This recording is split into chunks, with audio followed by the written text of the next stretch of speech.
We're here at Chubby Sports Bar, being able to talk with some of the Jordan family in the racing. The first one I'm going to talk to is Kevin Jordan, the driver of the number 22 Open Sportsman at Thunder Mountain Speedway. Kevin, there's 5 of you Jordans racing up at the Thunder Mountain Speedway. Try to explain to these fans all those Jordans. Well, it started off over 10 years ago. Pretty much I started off racing. We was into three-wheeler racing and four-wheelers and stuff, and got hurt real bad in them. And then I always worked security at Shangri-La and just was always into racing. My dad grew up racing. When we were little guys in my mom's arms, my dad was a flagger at Skyline and Glen Aubrey and Dryden back in the day. So we was always around racetracks. And after being head of security at Shangri-La for numerous years, I just wanted more. I knew the drivers and whatever. I actually drove Al Chapman's car one time, and I said, "Hey, I want to drive. I want to have one of these cars. I want to be in the spotlight. I want to do the driving." So I bought my first car from one of the Zachariases. It was an old Zacharias car, and I bought it. I actually bought it the week before, and he says, "I want to race it one more time," and he ended up wrecking the car real bad where it got cradled off, and I still ended up buying the car, and that was my first car, and that was like my rookie season, and I traveled around and run like 7 races and ended up getting Rookie of the Year that year, and just traveled around and learned a little bit about the car. And people kept telling me, if you can pull your car in the trailer at the end of the night, you've done good. And of course I started off and learned a lot, and it cost a lot of money to learn, and then we as a family all started getting into it. And then my next younger brother, Pat, got into the racing, and in the late model class, I was in the street stock class, and just kept proceeding from there, racing and doing what we had to do. And then my next younger brother, he got into a race car, street stock, and as I was in the street stock, he was in a pure stock class. We kind of painted our cars and lettered them the same, and always helped out. We didn't ever out money anybody. We out maintenanced them or out thunk them. And started doing well and started winning races, and it become like an addiction. We work all the time anyways, and instead of going out to the bar rooms and hanging out there, we'd go out into our garage and hang out and work on cars. And that's pretty much how we got started, and just kept proceeding from there. So as of right now, there's 5 of us that are racing. I have my nephew Dustin, which is his first full year in the race cars this year.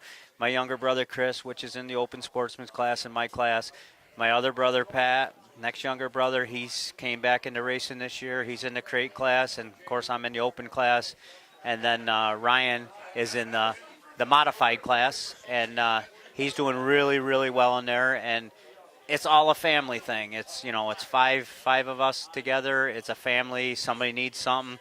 I'm in Binghamton working. I get a phone call usually 3-4 times a week saying, "Hey, you're in Binghamton. Can you stop by Gentiles or Trackside to pick up parts?" So I'm like the parts runner, and we do it as a family. We work as a family. We race as a family. Obviously, on race night, you guys, somebody comes in crashed. I'm sure you guys are all thrashing over to whatever car you needed. But my other question was going to be during the week, if somebody really is down, they got really crashed hard, need a lot of work, do you guys go to one another during the week to help out? Absolutely. The cost of racing is very expensive. Me and Pat and my nephews this year started building our own bodies to save costs there. We do our own work. Of course, we have the cars lettered. We have pretty much all of us have the same engine builder, Tommy Carr Engine, which has been doing a great job for us. Absolutely. If somebody needs something at the track or at home or whatever, it's a family group. And we've been doing really good this last 3 or 4 weeks. It's usually been at least 1 to 2 Jordans in Victory Lane. Saturday night is totally opposite. We've had a terrible night. I had a terrible night. I ended up blowing the motor up and almost rolled the car over in the heat. Dustin, our youngest one, first year racing, actually finished his best race, and he finished 5th.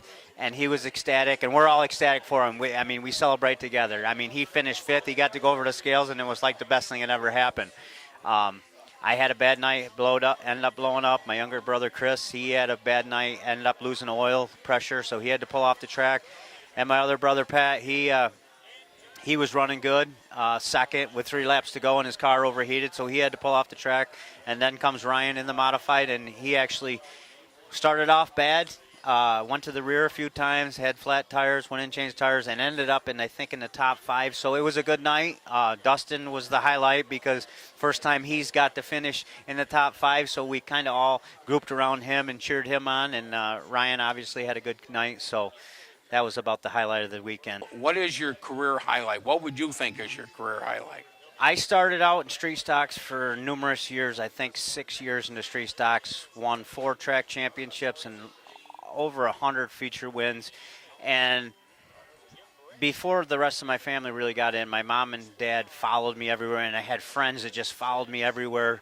Jim and Donna were loyal friends, and I had friends that are now in racing against me that were part of my crew, which I used to call the Dream Team.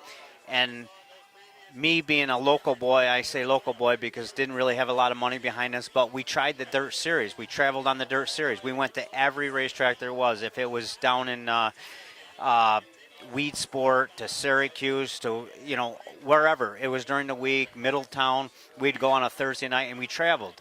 And there's been very few local guys, and I call local guys Penn Can, 5 Mile Point, Thunder Mountain, Skyline, that has actually gone off on the dirt series and actually done something. I know Harry Marvin tried it, and Jim Gabriel did real good. And I actually went on the dirt series in the street stock and had a great time traveling. I didn't do that great. I ended up finishing 3rd in the dirt points. It was like winning to me because these guys were way above us, a lot more. They had a lot more technology than us and a lot more money or sponsorships. And, with us having a full-time job, it's tough to go on Middletown on a Thursday night and finish 3rd and tear your car down, pull the oil pan right off at 3 o'clock in the morning and get home by 7 and have to go from the races to work the next day. It's tough. But we did it. It was fun for a while. And the cost of racing has just gone so high now. I have some new sponsors. Conway Construction is a great sponsorship to me. JC Lowry was a new sponsorship on my car, which hopefully they're going to be helping out here shortly. Once again, Tommy Carr's been with me most of my career once I got in the open sportsman class, and he does a great job with building power, cheap power I call it. I mean, you could go to Kevin Enders, Pat Morrison, or whatever and spend $20,000, $30,000 or whatever, but... So how about some of the help that's at the track other than family? Do you have other people that help you in the shop or at the track? Absolutely. I have a neighbor that has been with me. He lives across the road, Dickie Weston, that has been with me thin and thick and whatever. He actually, the last 2 races I raced in, he wasn't there. He was on vacation. And I almost feel like I don't have my mojo that I need because my main guy isn't there. My wife started to help me out with my kids being gone off to college now, and she started coming in the pits. She helps me out tremendous. Joe Sack, my nephew Josh, of course the family members are there. There's always people at the track. If you take that car to the track and you have a problem, somebody's going to be at the car. So a lot of times you might do a lot of work by yourself home in the garage, but there's always people at the track to help you. My last question is, how long do you think you're actually going to keep doing this? Man, that's a tough question. I keep telling my wife, why do I keep doing this? I got 2 kids in college, which keeps me pretty broke. But my family likes it. My kids like it. They know every week what goes on. My wife's on the phone as soon as something happens, and they're texting. They're like, why did this happen? What happened? Congratulations. And it's our whole family's in it. My mom works at Skyline Racetrack. My dad's at every races. Don't matter where we go, he's going to be there. I'm telling you, when we go to the racetrack, if there ain't 60 to 70 people that go to watch us, friends and family, there isn't none.